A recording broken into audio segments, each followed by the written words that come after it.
G'day legends, today I'm breaking down why I picked the Ironman Raid bull bar for my new D-Max, what I like about it, what I don't, and whether I'd recommend it for your new four-wheel drive build.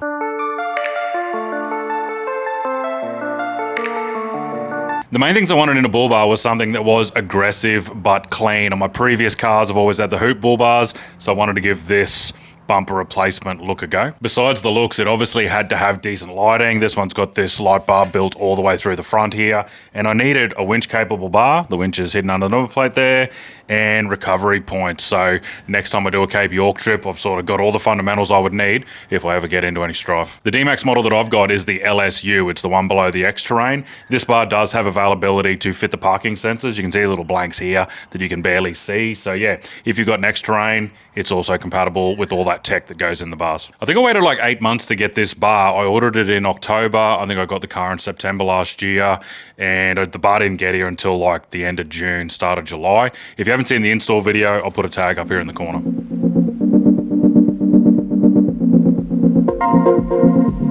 See, the main question I get is, why did I wait so long for this one? Why didn't I just go with another brand bar?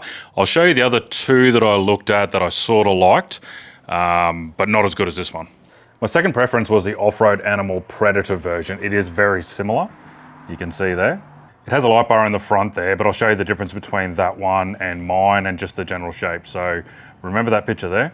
The light bar on that one is a lot smaller. Like, this one is huge. It fills out nearly the whole front of the bar, and just the aesthetics of where these lights go. You can probably see the difference if I move around a little bit. Just the shape of it, the shape of this one, just looks a bit more mean. Some of these bumper replacement bars, they do stick out fairly far out the front here. This one is nice and flush. I reckon those other ones look weird. They sort of look like they have a mad underbite, overbite, whatever it's called. The other bar that I looked at was this one from Hamer. It does look pretty good, but I didn't like the way that the light bar is up on top of the bar and not really incorporated into the front of it. So yeah, it does look good, but I still, personal preference, like the Ironman one better.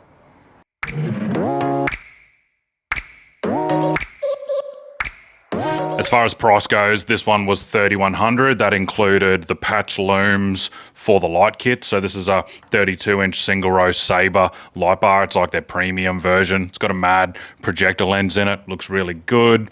The cube lights in the corners, one is like a white fog light, and the other one is like a combo turn indicator light. So yeah, all that was $3,100, and then the winch, I think it was about $1,100, and they gave me half price off because of the length of time I had to wait for it. So that was really good of them. That price doesn't include fitment. I obviously fitted it myself for the YouTube video, and as far as installation goes, I wouldn't recommend doing that. I'm still going to take it to an auto electrician to get everything wired up, the winch, the light bar, and the fog lights. I did it for YouTube. There's a lot of pieces in a bull bar. Like, I wouldn't have thought there was that many pieces in one. I'll show a shot here while I'm talking of all the bits that came in the box.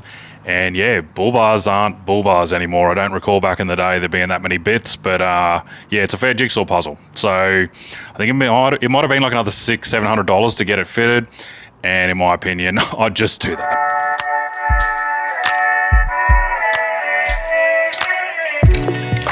Pros and cons.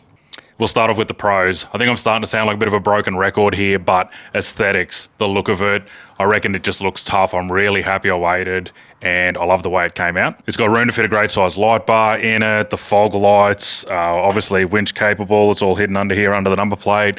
Solid bash plates that run all the way back, recovery points. What else do you need? It does have room up on top here to fit 2 other lights, or you could put another light bar or 2 spotty style lights. I think if you wanted to, you probably could put a UHF mount off one of these. I'm not going to do that. I'm not even really going to run a UHF. I don't really use it for comms long distance. We just use handhelds if we're in a convoy. If I really need to put one in, I'll probably put a stumpy aerial on the top of the RSI Smartcap Canopy on the back. If you're wondering about that, obviously there's a video for that too. Go back, have a look, or I'll link it below. So yeah, that's probably it for the pros. The cons, there really is not many. There's only really 2. The main one, obviously it is just a bumper replacement bar. If I do hit a substantial animal, which I never have in my life so far, Yeah, there's a chance it could come up over the top and just directly hit the bonnet. So a hoop version is obviously going to offer better protection. Chances of me doing that is pretty slim. I probably shouldn't have said that now because I bet it's going to happen.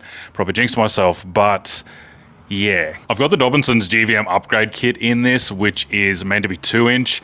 It currently looks more like 3-ish, maybe 4. It does look pretty high.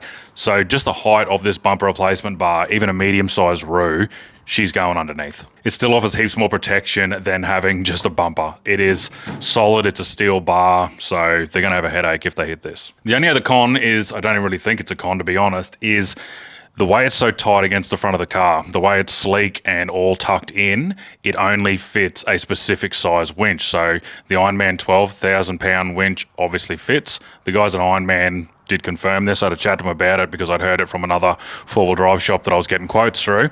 But if you want something like a Warn or something bigger or high duty cycle, yeah, she probably ain't going to fit. The Ironman 12,000 pound is more than enough for me. I don't even think I've actually ever had to use one. I had the Prado for years and I just had a King's one in that, and I honestly never had to use it in anger. So touch wood, I don't have to use this one, but it'd be plenty to get me out of trouble if I ever need to. But I guess for some people, not being able to fit a specific winch if they're into hard wheeling, that might be a con. So add that to the list and something to be aware of if you're going to buy one of these.